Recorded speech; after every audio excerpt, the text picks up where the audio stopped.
everybody. Welcome back to Captain Equine. Today we are introducing sort of an interview of sorts with my younger sister, who is currently working with a project horse, Phoenix. The other episode, we talked about Thunder, which is her other horse, and my first one. So today we are sort of going to talk about her whole thing with horses and how exactly she's been working with Phoenix. And basically her journey through having horses and being introduced to that while she was younger. She is currently getting water and checking on the horses. So whenever she comes back up, we will get started. Well, she's here now. Hey. So we're going to call her Officer Equine for this whole thing because we're trying not to share as much personal information as possible. Same reason why several of the dares for my special can't be done, because the most y'all are allowed to see are my hand and maybe a foot. But basically, we are going to talk about Phoenix. So tell me about how Phoenix came to us. So she came to us because we bought a property, basically, and she came with the property, including her own donkey. Okay, can you tell me a little bit about how her owners were and sort of her old situation? So her old situation is a bit complicated. Her owners did not know practically anything about horses, to be honest, and they practically treated her like a gigantic dog, which would be semi-fine, but they gave her animal crackers and horse treats that were very high in all the wrong things that you should be giving to a horse. They also focused a lot on the donkey, who I don't remember the medical term, but we like to call it donkey diabetes. So basically, the donkey's crout got really swollen, and that means he's eating a lot of stuff that he's not supposed to. I'm not an expert in this sort of stuff, so if you have this issue with your donkey or whatever, get a medical professional's opinion. I'm I'm a teenager who likes horses. Aren't we all? Don't take my medical advice, please. Get help from a vet. Um, so can you tell me like a story of sorts about your first sort of day with Phoenix, kinda? So we went to go check out the house before we bought it, and the owner was there, and this was 2 years earlier, and I was a horse obsessed maniac. And I really only worked with geldings. Geldings? Yeah. You mean geldings? Oh, shoot. Geldings.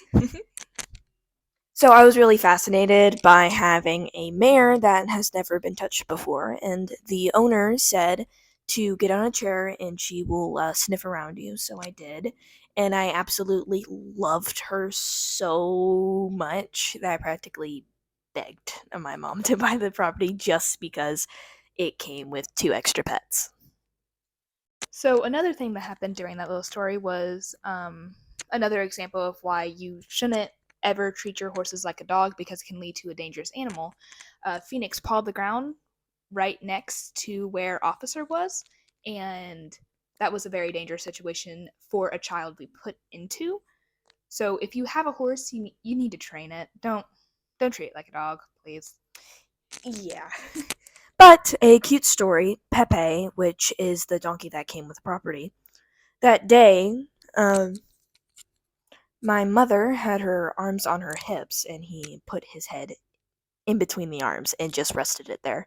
So that's the real reason why we practically bought the house, was because it came with 2 adorable horse and donkey. I apologize. The dogs got into the garbage, so we had to pause the recording real quick. But we are back, and let's continue asking a couple questions. So while we lived here, what was sort of Phoenix's attitude around you? I know she lived in the round pen for a little while. How exactly did you interact with her in there? So on the I would climb up on it, and I'd be like really high above her, and she was very fascinated by human toes because they moved. So she would practically just sniff my toes. It I it was really fun when I was a kid. Okay, don't judge me. It was really cute whenever a horse is like, "Oh, what are those?" Those little human toes. How are they wiggling different parts? Also, I can confirm almost every horse that has never seen it before is fascinated. My colt, he loves toes. Yes. It's so weird, but he loves them. So every single time I would work with her, from then on, I would make sure to have open-toed sandals because she would go down there and be like, "What is that?" Okay, so how exactly did you hang out with her later on whenever she was out of the round pen? You know, she was in that little pasture that Captain and Thunder are in now. This is gonna sound absolutely ridiculous, but I had tea parties.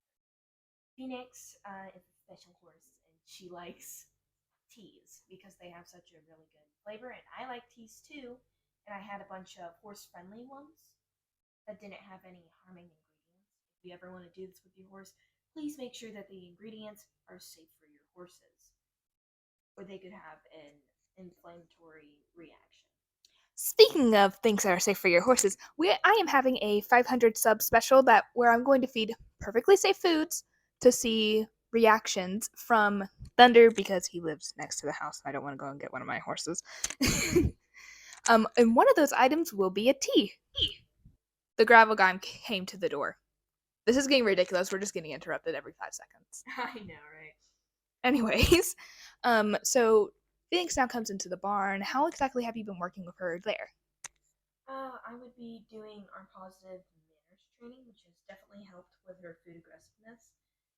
It's really easy, to be honest, and a lot of times my mother will help me because it is very hot where we live, so we don't. It's really hard to get. Yeah, we feed every morning and night, and one of those times we choose to do positive reinforcement training with one of our horses, or all the horses. Sometimes we'll do half in the morning, sometimes we'll do half at the night. And then at the nighttime or the morning time, whichever one we didn't train, we'll just go and hang out with them to make sure they know they're loved. A lot of them have come from difficult backgrounds, so we try and make sure that they always understand that.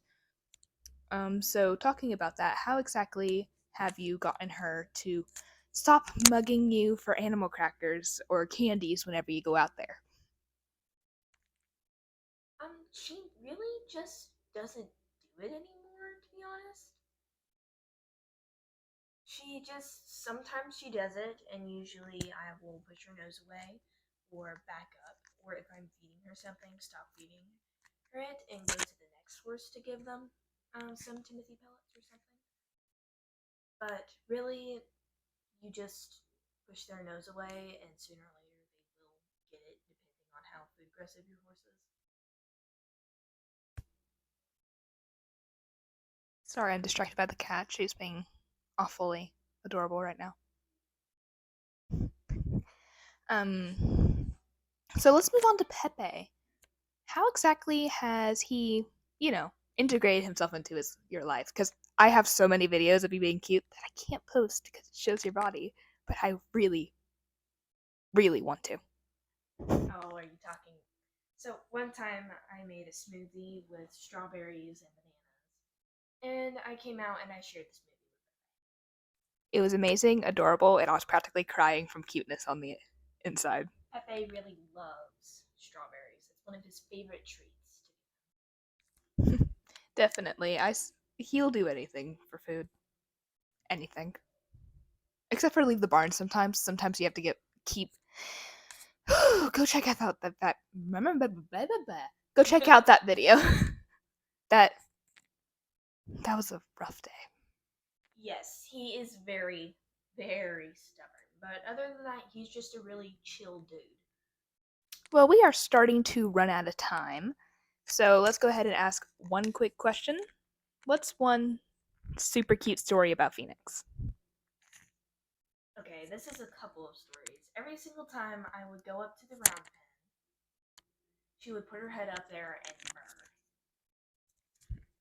And another cute short story is her way to say no. You would have her on a lead rope, and she would use her nose to nuzzle it. She didn't want to Yes, do something. that is amazing. Now I'm going to have to say goodbye to everybody.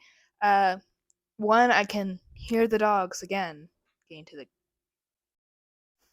into the garbage. God.